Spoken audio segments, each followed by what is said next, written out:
Hello engineers, welcome to my channel Basic of Civil Engineering. Firstly, I would like to clarify that from the channel name you easily understand that this channel only for clarify your basic knowledge regarding civil engineering, which is most important insight as well as becoming good engineers. But I always suggest you for your deep knowledge you always study your civil engineering books properly and IS code carefully. So let's start. Today we discuss one of the most searching and confusing question in site as well as laboratory, that is why we use dead 150 मतलब 150 mm size cube mold in laboratory as well as site. And very frankly to say, it was also one of the most important question for me in my college life also. But now it's known to me that reason, and I would like to help you to note that reason fully details. So let's start. देखिए, पहले जो हम यहाँ पर heading कर दिए, why we use 150 mm cube mould in construction field. ये हो गया क्यूब का, ये स्क्वायर में आता है जिसमें 150 लेंथ होता है, 150 ब्रेथ होता है एंड 150 mm का हाइट होता है। देखिए, कॉम्प्रेसिव टेस्टिंग मशीन के लिए फर्स्टली आपको IS 456 2000 तो फॉलो करना ही है, इसीलिए कि कंक्रीट के बारे में बहुत कुछ डिटेल्स इसमें प्रॉपरली दिया हुआ रहता है 456 2000 में। बट फुल डिटेल्स जैसे कॉम्प्रेसिव टेस्टिंग मशीन के बारे में, प्रोसीड्योर का बारे में, तो you can follow IS 516 1959 IS code. देखिए, हम लोग जो साइड में काम करते हैं, जो लेबोरेटरी में टेस्ट करवाते हैं क्यूब का कॉम्प्रेसिव टेस्टिंग के लिए, यहाँ पर mostly we can see that we use only 150 का 150 बाई 150 क्यूब यूज़ करते हैं, क्यूब मोल्ड। तो क्यूब मोल्ड क्या है, पहले आपको बता देता हूँ। क्यूब मोल्ड होता है कि जो कंक्रीट से हम लोग कास्टिंग करते हैं कोई स्ट्रक्चर का साइट पे, तो वही सेम कंक्रीट एक क्यूब मोल्ड में भरा जाता है 28 दिन के लिए, उसको क्यूरिंग पीरियड में रखा जाता है। तो वो 28 दिन के बाद उसका टेस्ट किया जाता है कॉम्प्रेसिव टेस्टिंग मशीन, जिसको CTM मशीन बोला जाता है। वो CTM मशीन में टेस्ट करके देखा जाता है जो कंक्रीट हम लोग यूज़ किए उसका स्ट्रेंथ 28 दिन में कितना आ रहा है। तो उसका जो स्टैंडर्ड कैरेक्टरिस्टिक कॉम्प्रेसिव स्ट्रेंथ होता है वो जब टेस्टिंग में आ जाता है तो हम लोग सोचते हैं हम लोग जो कंक्रीट किए हैं वो प्रॉपर वे में किया है और जो स्ट्रेंथ हमको चाहिए था वो हमको मिल गया। जब एक क्यूब फेल होता है इसका मतलब स्ट्रक्चर में जो कंक्रीट यूज़ हुआ है वो गलत यूज़ हुआ है, प्रॉपर मेंटेन करके, क्वालिटी मेंटेन करके यूज़ नहीं किया गया है। चलिए अभी स्टार्ट करते हैं। 150 एक क्यूब क्यों यूज़ करते हैं। देखिए, फर्स्ट पॉइंट में हम आपको बताएंगे क्लियरली, जो वर्किंग का हिसाब से हम बताएंगे। पहला पॉइंट में क्या बताएंगे, 150 mm cube is ideal for making at site। पहला पॉइंट क्या होता है, एक क्यूब ज़्यादा बड़ा भी नहीं होता, ज़्यादा छोटा भी नहीं होता, तो ये इसको हम इजीली साइट पे बना सकते हैं। जो लेबोरेटरी में QA क्वालिटी इंजीनियर रहता है वो आर्म्स की लेबर की मदद से ये क्यूब भरते हैं। तो ये 150 mm साइज ऐसे स्टैंडर्ड साइज है जिसमें हम लोग ईजिली इसको साइड में मेकिंग कर सकते हैं। And at side it is a big enough, it is big enough to take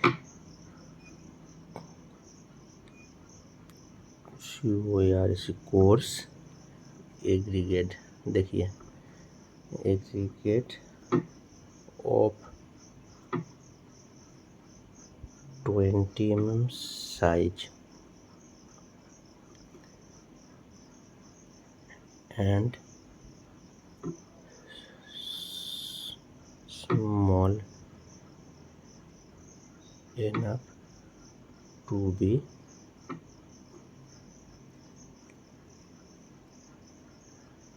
handle easily. तो इसमें क्या हुआ, 150 mm साइज चाहिए, enough size 20 mm concrete gain करने के लिए, मतलब 20 mm एग्रीगेट उसके अंदर अवेलेबल आने के लिए, क्योंकि क्यूब तो सीमेंट एग्रीगेट और बालू का मिक्स में बनता है। तो एग्रीगेट का साइज जो प्रॉपर होना चाहिए, मतलब जो जितना क्वांटिटी होना चाहिए क्यूब के अंदर 150 साइज में इनफ है उसको कैरी करने के लिए। तो उसमें क्या होता है, स्ट्रेंथ प्रॉपर वे में आता है। तो ये 150 साइज क्या होता है, ईजिली इसको हैंडल करने के लिए साइड में ईजिली हैंडल हो जाता है। सेकंड पॉइंट हम लोग क्या डिस्कस करेंगे, तो पहला पॉइंट में क्या हो गया, ये हो गया ऐसा स्टैंडर्ड, मतलब स्टैंडर्ड साइज है जो इजीली हैंडल कर सकते हैं। और दूसरा बात है कि उसको 20 mm एग्रीगेट जितना मैक्सिमम होना चाहिए एक क्यूब के अंदर, भाई उतना साइज गेम क्यूब के अंदर वो हम लोग प्रॉपर वे में मिल जाता है। अभी देखिए, कोई किसी का तो मन में हो सकता है जो क्यूब साइज यदि बड़ा होता है तो क्या दिक्कत है। देन 2 नंबर पॉइंट में क्या होता है,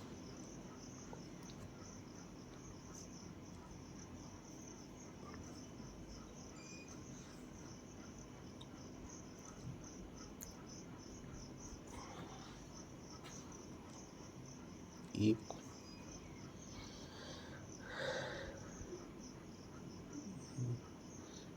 the cube is too big, handling will be difficult। क्यों डिफ़िकल्ट होगा, अभी देखिए क्यूब साइज ज़्यादा बड़ा होगा तो हम लोग इसको पहले देखिए, इसको क्या करते हैं, क्यूब बनाने के बाद उसको हम लोग कुछ टाइम रख देते हैं उसको हार्ड होने के लिए। वो हार्ड होने के बाद हम लोग क्या करते हैं, उसको खोल के फिर पानी में डुबाना पड़ता है 28 दिन के लिए क्यूरिंग प्योर रखने के लिए। फिर पानी चेंज करने के टाइम फिर ऊपर उठा के फिर पानी, नया पानी दे के क्यूब चैम्बर जो होता है जिसमें क्यूरिंग किया जाता है उसमें डालना पड़ता है, उठाना पड़ता है। फिर लेबोरेटरी टेस्ट के दिन फिर निकाल के रखना पड़ता है धूप में सुखाने के लिए, फिर उसको मशीन में प्लेस करना पड़ता है।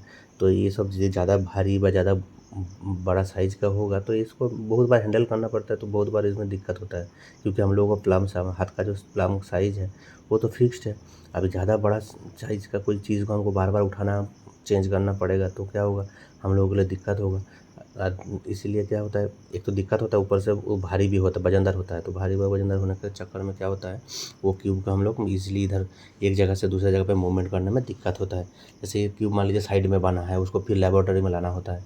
लेबोरेटरी में लाने के बाद उसको जब 1 दिन के बाद हार्ड हो जाता है उसको खोल के फिर पानी में डुबाना पड़ता है क्यूरिंग पीरियड के लिए। फिर पानी से जब 3-4 बार पानी चेंज करना पड़ता है क्यूब का, तो पानी चेंज करने का टाइम फिर उस क्यूब को ऊपर उठाओ, फिर पानी में डालो, फिर निकालो, फिर उठाओ, फिर लेबोरेटरी टेस्टिंग के दिन फिर निकाल के उसको धूप में रखो सुखाने के लिए, फिर उसको लैब में घुसा के कॉम्प्रेसिव टेस्टिंग मशीन मतलब CTM मशीन में लगाना, ये सब बहुत दिक्कत हो जाता है। तो 2 पॉइंट यहाँ पर ईजिली आपको क्लियर हो गया।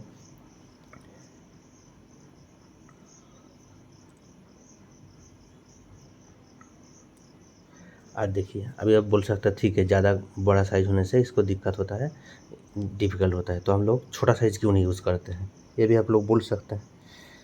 तो 3 नंबर पॉइंट, यदि छोटा साइज़ हम लोग यूज़ करेंगे इसमें क्या दिक्कत है, दिखाता हूँ आपको छोटा साइज़ यूज़ करने में क्या दिक्कत है।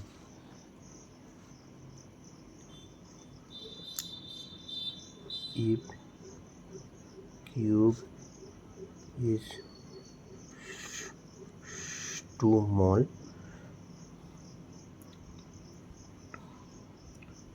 we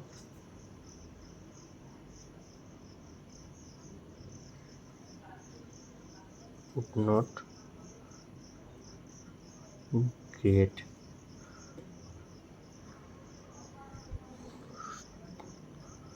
true strength।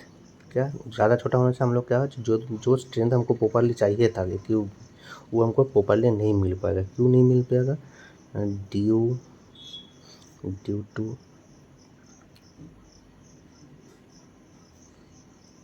Large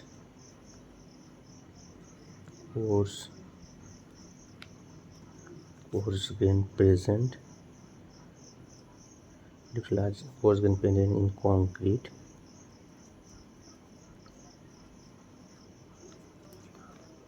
which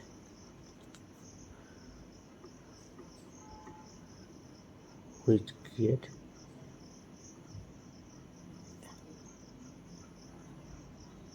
anisotropy इनकॉन्क्रीट।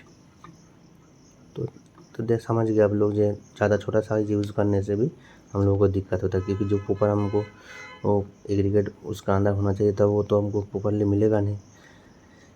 तो दैट्स वाल के एनिस्ट्रोपिक कॉन्क्रीट में क्रिएट हो जाएगा। उसमें क्या होगा, एनिस्ट्रोपिक होने से क्या होगा, उसमें जो लोड बियरिंग कैपेसिटी होता है क्यूब का वो बहुत कम हो जाता है, क्योंकि उसको उसका अंदर जो जितना क्वांटिटी में एग्रीगेट का क्वांटिटी होना चाहिए था वो प्रॉपर वे में उसका अंदर नहीं जा पाता है। दैट्स वाई हम लोग यूज़ नहीं कर पाता है। अभी देखिए 4 नंबर पॉइंट हम लोग क्या बता सकते हैं। 4 नंबर पॉइंट में हम लोग बता सकते हैं कि 150 mm क्या होता है। 150 mm हो गया हाफ फुट। हाफ फुट मतलब half foot we all known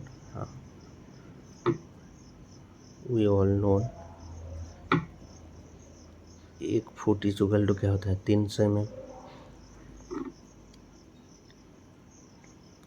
तो हाफ फुट हो गया 150 mm। 150 mm हो गया ना। तो ये क्या होता है,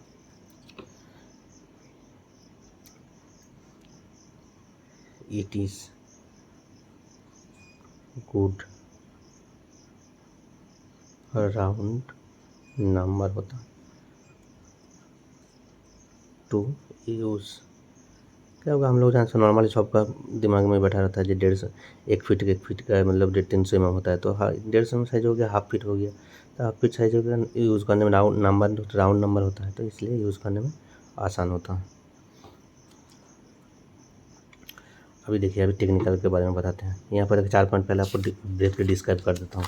4 पॉइंट क्या था।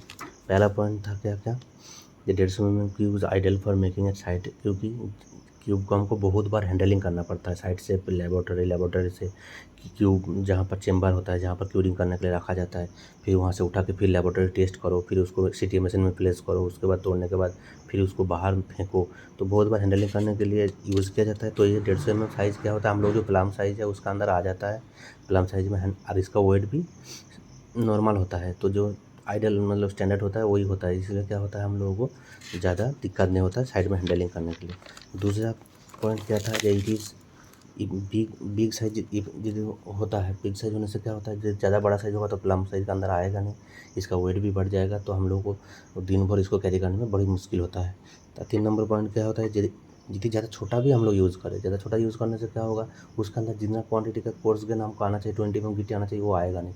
तो कोई क्यूब जो बनता है उसमें सीमेंट बालू गिट्टी तीनों कंपोजिशन होमोजेनियस मिक्स होकर बनता है। तो अभी उसमें 10 mm का गिट्टी का कम आ जाएगा तो क्या होगा, उसका स्ट्रेंथ ज़्यादा नहीं होगा। बालू और सीमेंट में तो स्ट्रेंथ ज़्यादा आएगा नहीं, उसका अंदर जो हार्ड मतलब मटेरियल रहता है वही होता है एग्रीगेट व कोर्स एग्रीगेट। तो वो जब कोई कम साइज़ का क्यूब होगा तो उसमें ज़्यादा परवॉय में आएगा नहीं। तो इसमें क्या एनिस्ट्रोपी होने का चांस रहता है। एनिस्ट्रोपी होने का मतलब क्या है, इसमें अलग अलग रिएक्शन होता है। मतलब सैंड लोड पड़ने के बाद सैंड अलग रिएक्शन दिखाएगा, सीमेंट अलग रिएक्शन दिखाएगा, गिट्टी अलग रिएक्शन दिखाएगा। उसमें क्या होगा, क्यूब जल्दी टूट जाने का चांस रहता है। और 150 mm क्या होता है, हाफ फुट होता है। हाफ फुट मतलब 300 mm में 1 फुट होता है। तो राउंड फिगर होता है जो यूज़ करने में साइड में कैलकुलेशन करने में आसान होता है। अभी आपको दिखाता हूँ वेट का वजह से क्या होता है। देखिए 5 नंबर क्या होता है, क्यूब मोल्ड का वेट क्या होता है।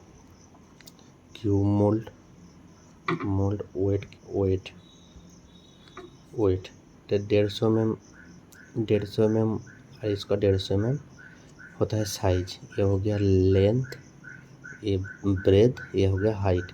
तो वॉल्यूम क्या होगा, तो वॉल्यूम होता है क्या, वॉल्यूम होता है L into B into H होता है। तो इसका गुना कीजिएगा 150 गुना 150 गुना 150।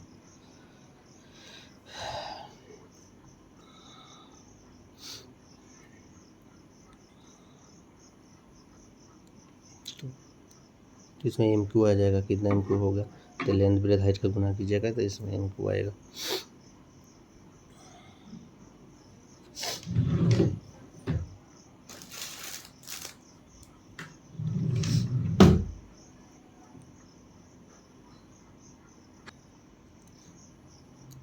ये होता है 0.0033 एम क्यू।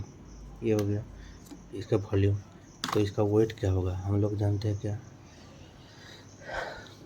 ये आरसीसी होने से भी जैसे रॉड नहीं है तो हम लोग इसको पीसीसी व सीसीएम क्यूब करके पकड़ते हैं, क्योंकि क्यूब के अंदर तो नॉर्मली रेनफोर्समेंट रहता नहीं है। तो रेनफोर्समेंट का डेंसिटी क्या होता है, आरसीसी का डेंसिटी होता है, आरसीसी का डेंसिटी होता है 2500 kg पर एम क्यू, और नॉर्मली सीसी एंड पीसीसी का डेंसिटी होता है 2400 kg पर एम क्यू। मतलब एक एम क्यू का कंक्रीट का वजन होता है 2400 kg, और एक एम क्यू का आरसीसी का वजन होता है 2500 kg। तो ये मेरा आरसीसी है। तो यहाँ पर मेरा आया था 150 बाई 150 का जो क्यूब है, इसका कंक्रीट वॉल्यूम आया था 0.003। कितना आया था, 0.00333 एम क्यू आया था। तो इसका वेट क्या होगा, इसका वेट देखिए कितना होता है, तो 0.0033 इंटू 2400, तो इसमें आएगा आपका लगभग 7.9 kg के आसपास आएगा। तो अभी देखिए इसमें क्या होता है, 7.9 kg एक नॉर्मल स्टैंडर्ड, ज़्यादा बहुत वजनदार भी नहीं है, ज़्यादा कम भी नहीं है। तो 7.9 ये लगभग क्यूब का वजन वेरी करता है 8.5 kg तक, डिपेंड करता है कौन सा ग्रेड का कंक्रीट है वही सब से। तो 8 kg टू मान लीजिए 8.5 kg का कोई क्यूब होगा, वो ईजिली आप यूज़ साइड में यूज़ कर हैंडलिंग कर सकते हैं। तो वजन का हिसाब से स्टैंडर्ड वेट है, सो हम लोग साइड में क्या करते हैं, प्रॉपर्ली यूज़ करने में आसान हो जाता है। ज़्यादा वेट होने से क्या होगा, उसको हैंडल करने में दिक्कत होता है। एक पॉइंट हो गया। अभी देखिए और जो मेन पॉइंट है, मेन पॉइंट क्या है, हम लोग क्या जानते हैं, क्यूब स्ट्रेंथ की जो स्ट्रेंथ हम लोग निकालते हैं उसका फॉर्मूला क्या है। तो उसका फॉर्मूला होता है F is equal to P by A. ये हो गया फॉर्मूला न्यूटन पर mm स्क्वायर। ठीक है, ये हो गया मेरा कॉम्प्रेसिव स्ट्रेंथ। एफ यहाँ पर स्टैंड फॉर क्या है, कॉम्प्रेसिव स्ट्रेंथ। पी क्या हो गया, applied load to break the cube, पर ऑब्लिक इसको बोल सकता है फेल्योर लोड।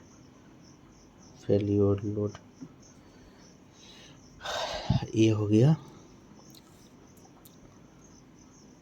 क्रॉस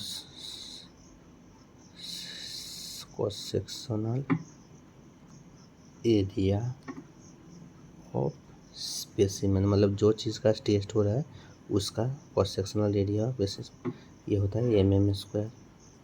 अभी देखिए यहाँ पर क्या है, जो अप्लाई लोड, ये जो आपको CTM मशीन है वो आता है हर टाइम किलो न्यूटन, क्योंकि आपका यूनिट है न्यूटन पर mm स्क्वायर। तो इसको हर टाइम किलो न्यूटन जो लोड आएगा उसको 1000 से मल्टीप्लाई किया जाता है न्यूटन करने के लिए। ठीक है, क्योंकि CTM मशीन में किलो न्यूटन दिखाता है, जो लोड आता है किलो न्यूटन में आता है, तो उसको हमको न्यूटन मीटर में mm स्क्वायर में करना होगा, तो इसको 1000 से गुना करना होगा। तो ये हो गया। अभी देखिए सिंपल आपको फंडा बताता हूँ। यहाँ पर क्या मिल गया है, F इक्वल टू क्या हो गया, P बाई ए। तो एक तो स्ट्रेंथ हमको फिक्स्ड है, कौन सा ग्रेड कंक्रीट के लिए हमको कितना स्ट्रेंथ होना चाहिए वो फिक्स्ड है। तो P इक्वल टू क्या हो गया, F गुना ये। अभी देखिए ये मेरा फिक्स्ड है। अभी देखिए ये क्रॉस सेक्शनल एरिया जब बढ़ेगा, इंक्रीज़ करेगा, तो हमको लोड भी उसके साथ बढ़ेगा। जब ये दोनों इक्वल है तो ये कांस्टेंट हो गया, फिक्स्ड है, क्योंकि इसको स्ट्रेंथ पता है कौन सा कंक्रीट का कितना स्ट्रेंथ होना चाहिए। तो उसका हिसाब से जब एरिया क्रॉस सेक्शन एरिया बढ़ाएंगे तो हमको लोड भी बढ़ जाएगा। इसका मतलब क्या हो गया, तो जो टेस्टिंग मशीन चाहिए, जब हम स्पेसिमेन का साइज बढ़ा देंगे, जैसे 150 की जगह हम 300 का क्यूब भरवाएंगे, तो एरिया बढ़ जाएगा। एरिया बढ़ने के बाद क्या होगा, उसका लोड भी, उसके ऊपर लोड पड़ना भी बढ़ जाएगा। तो लोड ज़्यादा बढ़ जाएगा तो हायर लोड कैपेसिटी वाला मशीन खरीदना पड़ेगा, जो क्या होगा कॉस्टली हो जाएगा साइट के लिए। एक तो बड़ा मशीन आता है, तो बड़ा मशीन आएगा तो उसका कॉस्टली भी बढ़ जाएगा, जो कि हमको उतना जरूरी नहीं है कॉस्टली साइट में बढ़ाने के लिए। तो यहाँ पर देखिए ये जो, जैसे मान लीजिए सिंपल का बांडा है, ये इंटू जब ये 150 बाई 150 जो होगा, तो अगर इसके जाएगा ये इक्वल टू 300 बाई 300 करेंगे, तो सेम टू सेम देखिए ये इसका वैल्यू बढ़ जाता है। तो वैल्यू बढ़ जाता है मतलब इसको भी वैल्यू बढ़ जाता है, जबकि ये इक्वल है। और ये दोनों इसको क्रॉस सेक्शनल एरिया कम है इसका, तो इसका वैल्यू जितना बढ़ेगा ये भी वैल्यू उतना ही रहेगा। तो ऐसा नहीं है इस 150 में जितना वो लोड आएगा 300 में उससे ज़्यादा लोड आना चाहिए तोड़ने के लिए।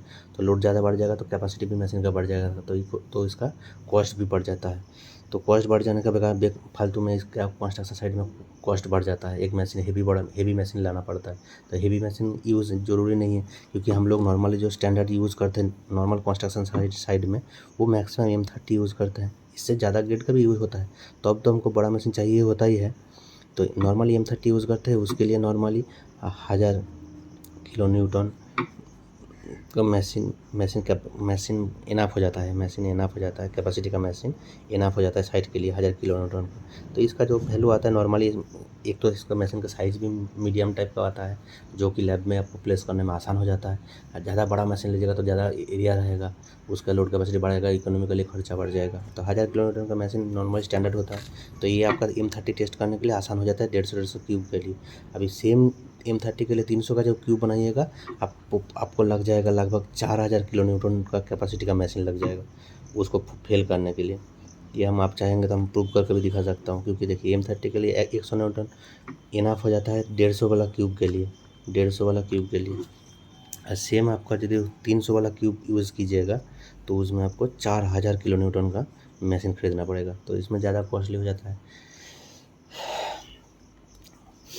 तो इसमें क्या होता है, ज़्यादा कॉस्टली तो हो जाता है। मशीन ज़्यादा बड़ा होने से क्या होता है, आपका दिक्कत होता है। इसीलिए दिक्कत होता है कि जो वो आपका मतलब हेवी मशीन होने से क्या होता है, मतलब टूटने को लूट ज़्यादा जब मतलब मोर एडिशनल हो जाएगा तो यहाँ पर क्या होगा, दिक्कत होगा। देखिए क्योंकि इसीलिए दिक्कत होगा, फैक्टर ऑफ सेफ्टी का कारण से दिक्कत होगा। ज़्यादा लोड जब कोई क्यूब में पड़ेगा, जब वो एक तो उसमें अंदर गिट्टी बालू सीमेंट रहता है, वो क्यूब जब फेल करेगा, वो गिट्टी जैसे बुलेट ट्रेन जैसा उसका स्पीड गेन कर लेता है। जब उतना स्पीड में जब गिरेगा तो कभी किसी का चोट भी पहुंच सकता है, वो ज़्यादा लोड अप्लाई करने से। मिनिमम लोड होता है तो क्या होता है, क्यूब क्रैक होकर वहीं गिर जाता है। तो क्रैक होने से उतना ज़्यादा बाहर छिटकता नहीं है। ज़्यादा लोड देने से क्या होगा, तुरंत वो फेल करता है, तो गिट्टी का बहुत स्पीड बढ़ जाता है। तो उसमें क्या होगा, किसी को इंजर होने का चांस बढ़ जाता है। तो आपको प्रूव करके दिखाता हूँ। अच्छा देखिए, एक चीज़ आपको प्रूव करके दिखाता हूँ। जैसे नॉर्मली हम लोग जानते हैं कि जो M30 का क्यूब होता है, इसका नॉर्मल जो स्ट्रेंथ होना चाहिए, कॉम्प्रेसिव स्ट्रेंथ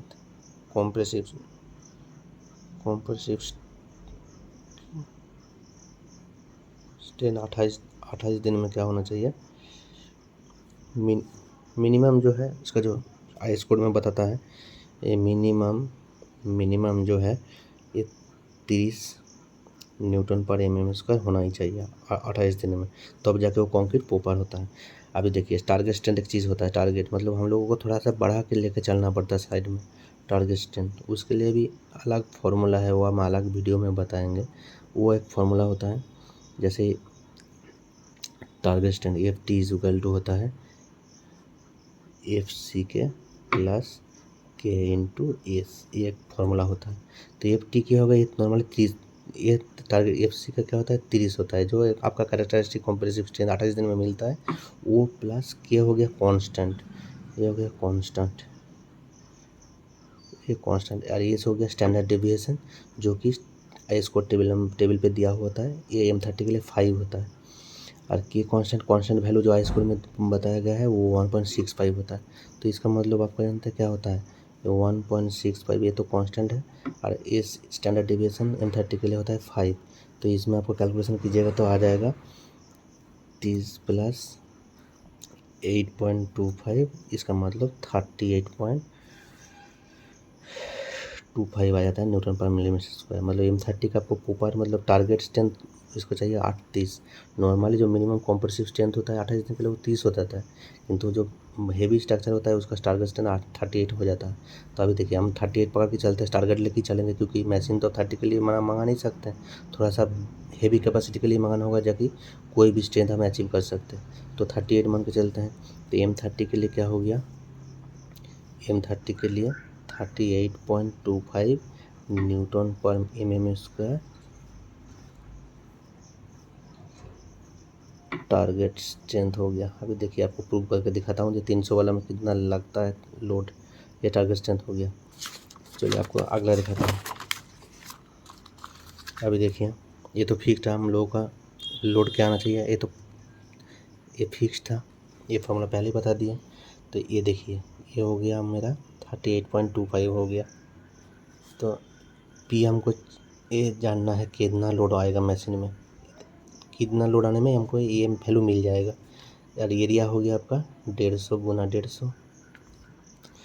और हम क्या बोले थे, जो मशीन में लोड आता है वो आता है किलो न्यूटन में, आपको चाहिए न्यूटन पर mm स्क्वायर। तो 150 तो mm है, ये तो कोई दिक्कत नहीं, इसका एरिया निकल गया, क्रॉस सेक्शन एरिया निकल गया। यहाँ पर देखिए ये equal to length into breadth, तो ये हो गया 150 गुना 150 mm स्क्वायर। तो अभी देखिए तो P इंटू 1000 हम पहले ही बोले थे जो लोड के साथ 1000 गुना होता है, और 150 गुना कीजिएगा तो आएगा 22,500।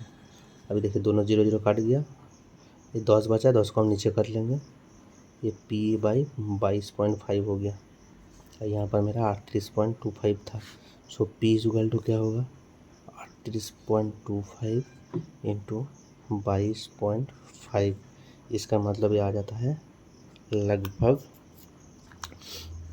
866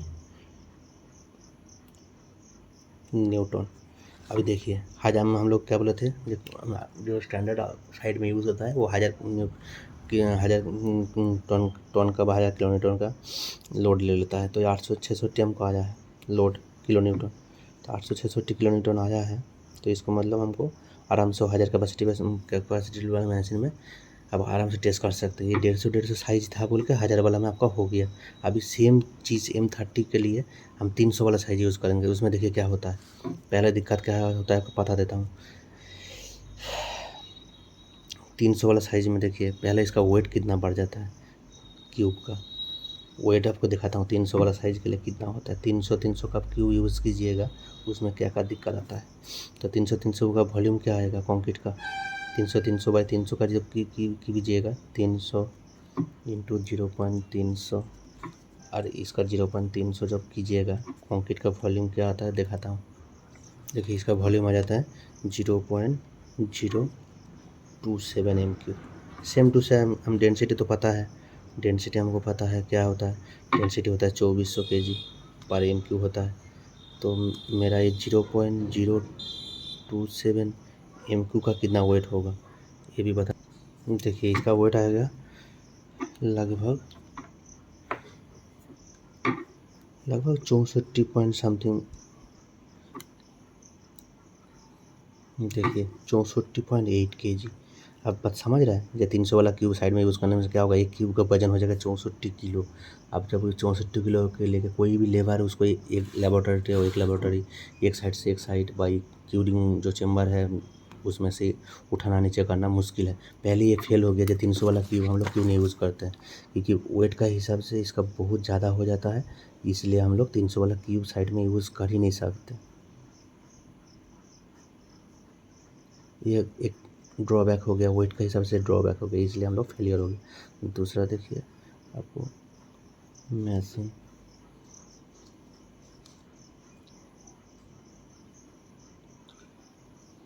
अभी टेस्टिंग करके बताता हूँ। जैसे 38.5 था सुमन P/, अभी देखिए ये 38.5 था, P इंटू 1000 चाहिए, और एरिया हो गया 0.3 सॉरी 300 कर दिया। अभी देखिए इसका दोनों 0 कट गया, एक 0 इसका भी कट गया, तो P/90 हो गया। था 38.5 इक्वल टू P/90, तो P इक्वल टू क्या होगा 90 इंटू 38.5, इसको गुना कीजिएगा तो आपको आएगा वैल्यू लगभग 3450 न्यूटन लोड आएगा। तो एक मशीन का एक इसका ख़रीदने के लिए, एक लोड पास कराने के लिए आपको मशीन का कैपेसिटी होना चाहिए, CTM मशीन का कैपेसिटी मिनिमम 4000 न्यूटन का मशीन का कैपेसिटी होना चाहिए, जो कि मोस्ट कॉस्टली हो जाएगा। अब ये तो हैंडलिंग हो ही नहीं सकता। यहाँ पर आपको वेट में दिखा दिया मुझे, इसका वेट कितना होता है 62 किलो 8 किलो वेट हो जाता है। तो इसमें इतना वेट आपको हैंडल करने में दिक्कत ही होता है, और इतना कैपेसिटी का मशीन चाहिए। और इतना कैपेसिटी मशीन में जब आप लोड अप्लाई कीजिएगा देखिए क्या होगा। तो when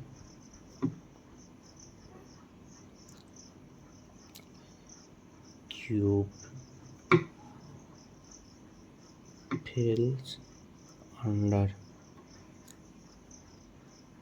such load may hit anything in a room with bullet speed।